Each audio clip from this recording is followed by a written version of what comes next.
warahmatullahi wabarakatuh.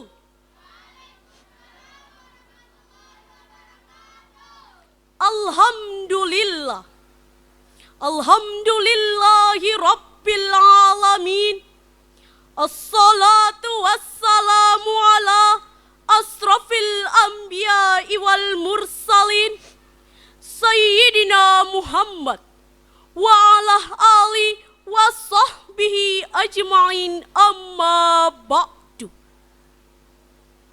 Dewan juri yang arif dan bijaksana, hadirin yang kami banggakan,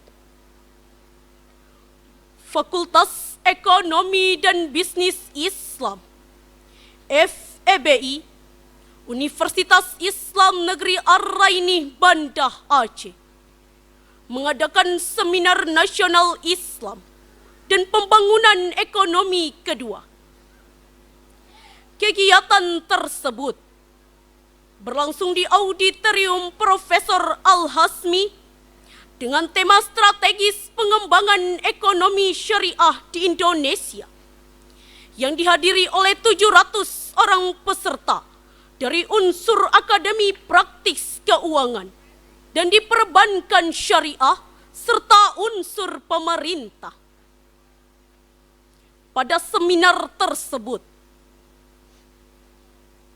Direktur Komite Keuangan Nasional, Direktur Dr. Randus Taufik Hidayat MLC, mengemukakan bahwa saat ini negara Indonesia dianggap sebagai negara yang mempunyai potensi besar dalam kondisi ekonomi Islam.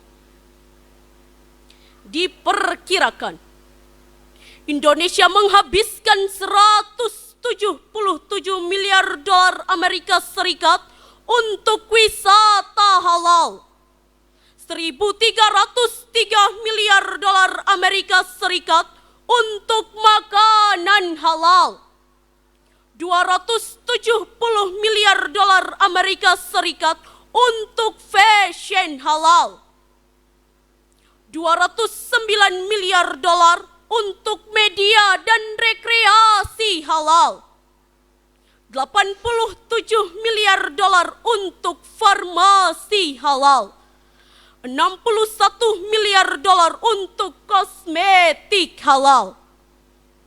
Namun, potensi tersebut tidak sepenuhnya dimanfaatkan oleh Indonesia.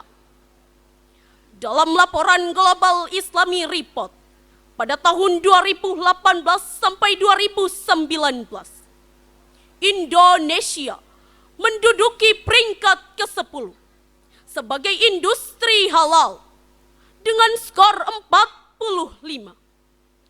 Sementara Malaysia menduduki peringkat pertama dengan skor 127.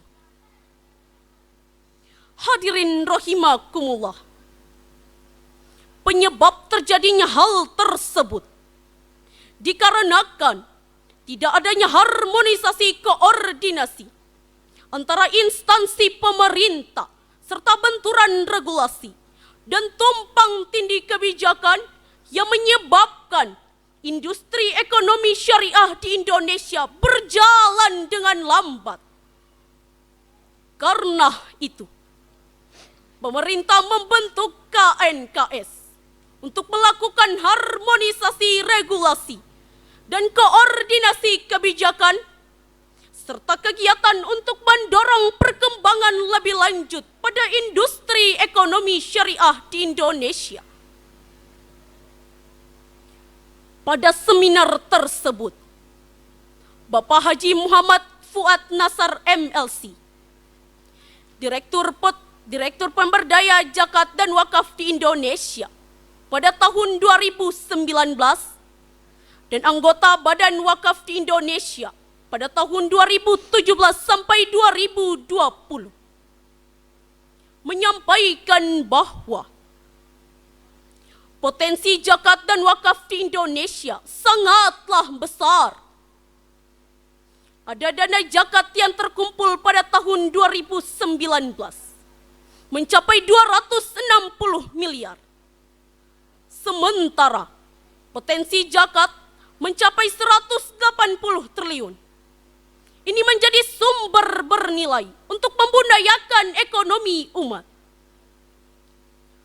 Mengingat betapa pentingnya hal tersebut, maka ekonomi syariah dalam penguatan kesejahteraan masyarakat adalah tema yang akan kami bawakan pada kesempatan kali ini dengan landasan Al-Quran, Surah Ali Imran ayat 130. A'udzu billahi minasyaitonir rajim.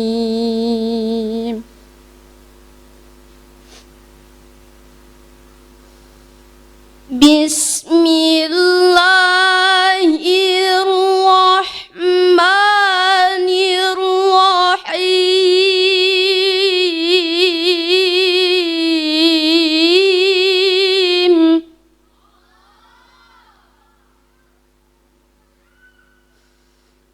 Ya ayyuhalladzina amanu la ta'kulur riba adhafan mudha'afah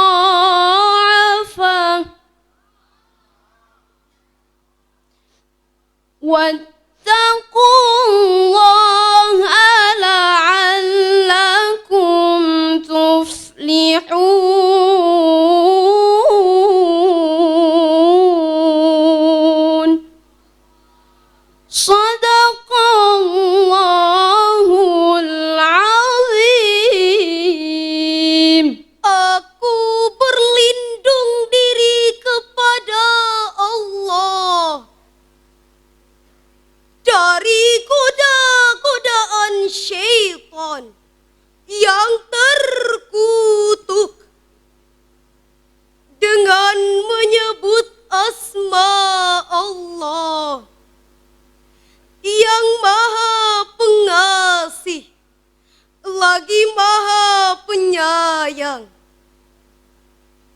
Wahai orang-orang yang beriman, janganlah kamu memakan riba dengan berlipat ganda, dan bertakwalah kepada Allah agar kamu beruntung.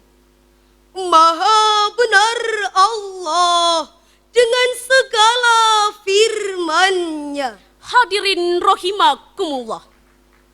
Asbabun nuzul dari ayat tersebut diketengahkan oleh Farabi Mujahid berkata, mereka bisa menjual beli hingga waktu tertentu. Jika waktu itu telah sampai, mereka akan menambahkan waktu dan memperpanjangkan waktu.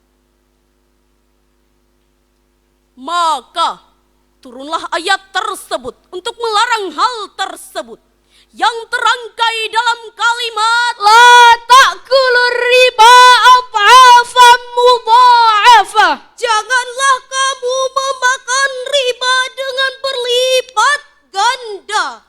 Maksudnya harta dirham yang berlebihan.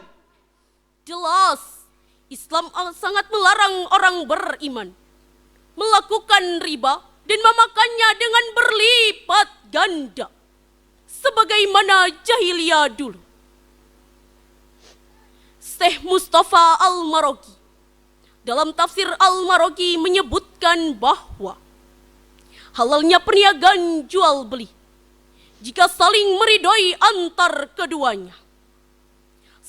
Sebaliknya, Islam sangat melarang adanya penipuan, Pendustaan, penggelapan, bahkan pemalsuan barang. hal ini menunjukkan bahwa ayat tersebut merupakan dasar dari ekonomi Islam. Dan ayat ini merupakan himbauan kepada kita semua agar tidak mencari keuntungan dengan cara menghisap darah orang, yakni riba. Sistem ekonomi syariah yang baru sebagian kecil diterapkan dalam waktu yang singkat sudah memberikan bukti yang nyata kepada kita bagi peningkatan kesejahteraan masyarakat. Hal ini berbeda jauh dengan sistem konvensional yang sudah berpuluh tahun diterapkan secara totalitas di Indonesia, namun justru membawa perekonomian Islam pada jurang kenestapaan. Hadirin rahimakumullah, apresiasi internasional terhadap penerapan keuangan syariah di Indonesia harus kita syukuri.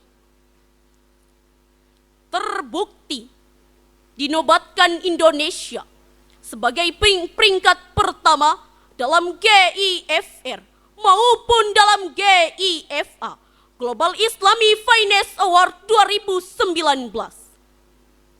Seperti yang diterima Basnas, BEI, BTPN Syariah menunjukkan kelihatan ekonomi dan keuangan syariah yang semakin progresif dan maju. Namun, kita tidak berhenti sampai di sini. Harus ada langkah signifikan yang dilakukan bangsa ini. Hadirin, dalam perekonomian Islam sangat menjunjung nilai keadilan, keterbukaan, suka sama suka, serta sama-sama mendapatkan keuntungan.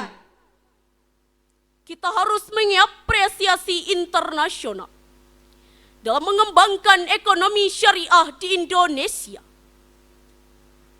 Mudah-mudahan komitmen pemerintah bersama ulama dalam mengembangkan ekonomi syariah di Indonesia berjalan dengan mulus. Maka dapat dipastikan Indonesia akan menjadi pemain sekaligus pasar dari ekonomi syariah yang memiliki prospek cerah.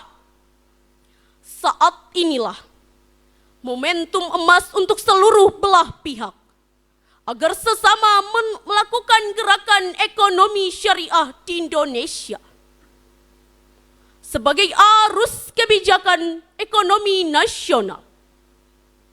Demikian sarahan singkat kami akhiri dengan sebuah pantun. Nyaring suara kebak lebah, sedang menghisap bunga cempaka. bangsa ini pernah terjajah. Tingkatkan ekonomi